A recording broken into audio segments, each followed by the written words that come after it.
نبی سلام علیکہ یا رسول سلام علیکہ۔ السلام علیکم۔ آپ نے ہمارے چینل کو ابھی تک سبسکرائب نہیں کیا ہے تو سبسکرائب کریں تاکہ ہر آنے والی نئی ویڈیو آپ تک پہنچ جائے۔ ویڈیو اچھا لگے تو لائک اور شیئر کرنا نہ بھولیں۔ آؤ شروع کرتے ہیں آج کی نئی ویڈیو کو۔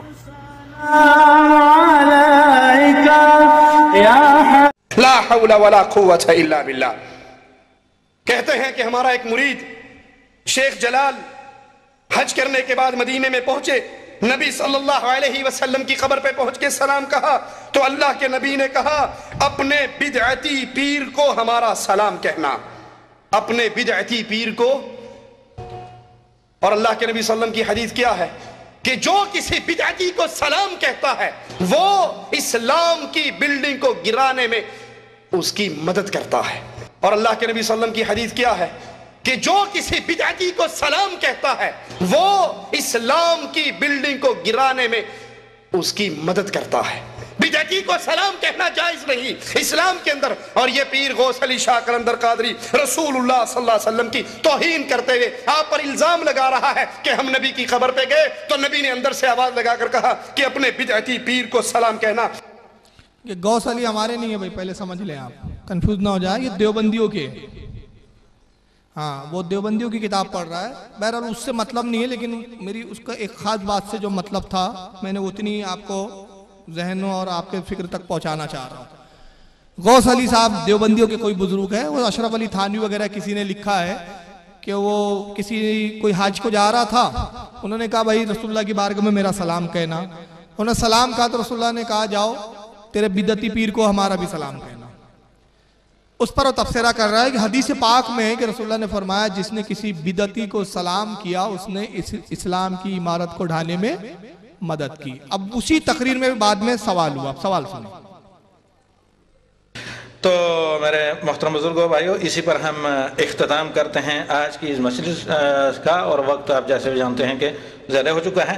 صرف چونکہ ایک بات دوران تقریر ذکر کیا شیخ نے، اس پر کہ بچے نے لا کر ایک چٹ دیا سوال، اس سوال کے لیے آپ کھڑے ہو کر اسی کا جواب دیے اور اس پر ہم اختتام کرتے ہیں مسئلے کا۔ کسی بدعتی کو سلام کرنے پر اسلام کو ہلکے ہلکے کر کے توڑنے کی جو روایت ہے اس کا حوالہ میرے علم میں تو نہیں شیخ یاد ہے۔ حقیقتاً یہ ہے کہ جو روایت کی گئی، بلکہ آپ کو اگر مفہوم یعنی اس پر جاننے کے لیے چاہیے تو اس سے شدید تر وعید ہے بدعتی کے لیے۔ علی بن ابی طالب رضی اللہ تعالیٰ عنہ روایت کرتے ہیں، صحیح مسلم کی روایت ہے، بلکہ اس پر آپ نے سنا بھی ہوگا کہ 4 لوگوں پر اللہ کے نبی صلی اللہ علیہ وسلم نے لعنت بھیجی ہے۔ اس سے سوال ہوا کہ آپ نے حدیث پڑھی ہے، کیا کہا تھا اس نے؟ اللہ کے رسول کی حدیث ہے کہ جس نے بدعتی کو سلام کیا اس نے اسلام کی عمارت کو ڈھا دیا، برباد کیا۔ یہ حدیث کہاں ہے؟ تو بولتا میرے علم میں نہیں ہے۔ تیرے علم میں نہیں تو پھر رسول اللہ کی حدیث بول کے کیسے بیان کر ڈالا؟ اور اللہ کے رسول کی صحیح حدیث کیا ہے؟ جس نے مجھ پر جھوٹ باندھا اس کا ٹھکانہ جہنم۔ مطلب یہ ہوا کہ یہ اپنی بات منوانے کے لیے نبی کا نام لے کے جھوٹی حدیثیں بھی بیان کر دیتے ہیں۔ اب دوسرا جو الاؤنسر ہے وہ لپا پوتی کر رہا ہے، شیخ کو تو پتا نہیں، چمچہ لپا پوتی کر رہا ہے۔ نہیں اس سے زیادہ سخت حدیثیں آئی ہے۔ سوال وہ نہیں ہے کہ اس سے زیادہ کیا آیا ہے، اب جو پوچھا گیا اس کے بارے میں کیا جواب ہے؟ پوچھا آپ کے بارے میں کچھ جا رہا ہے، جواب آپ کچھ اور دے رہے ہیں۔ وہ حدیث یہ نہیں ہے، حدیث کے مفہوم کو اس نے غلط بیان کیا۔ وہ حدیث میں بیان کر چکا ہوں، وہ سلام کے تعلق سے نہیں ہے، بلکہ کہ رسول اللہ فرماتے جس نے کسی بدعتی کی تعظیم و توقیر کی، سلام کے بارے میں نہیں آیا وہ۔ اب وہ مفہوم نکالیں گے اس طرح سے کہ سلام بھی تو تعظیمی ہوتی ہے۔ سوال وہ نہیں ہے، سوال یہ ہے کہ بے عینی آپ نے رسول کی طرف وہ منسوب کیا ہے لفظ، اور صحابہ کرام کا ادب تو یہ ہوتا رہا، آپ اہل حدیث ہے نا۔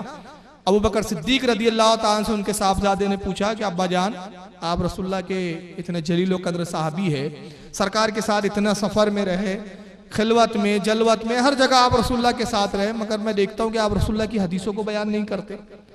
ابو بکر صدیق رضی اللہ تعالیٰ عنہ نے ارشاد فرمایا بیٹا قسم خدا کی میں تمام صحابہ میں سب سے زیادہ رسول اللہ سے سننے والا ہوں، مگر میں حدیث اس لیے نہیں بیان کرتا کہ ڈرتا ہوں کہ نبی نے جو الفاظ کہے ان الفاظوں میں بھی اگر تبدیلی ہو جائے تو یہ حدیث رسول بدلنے کے برابر ہے۔ یہ ان کی احتیاط تھی۔ مطلب تو صحابہ تو اتنی احتیاط، آپ تو نبی کا نام لے کے کچھ بھی سنا دو۔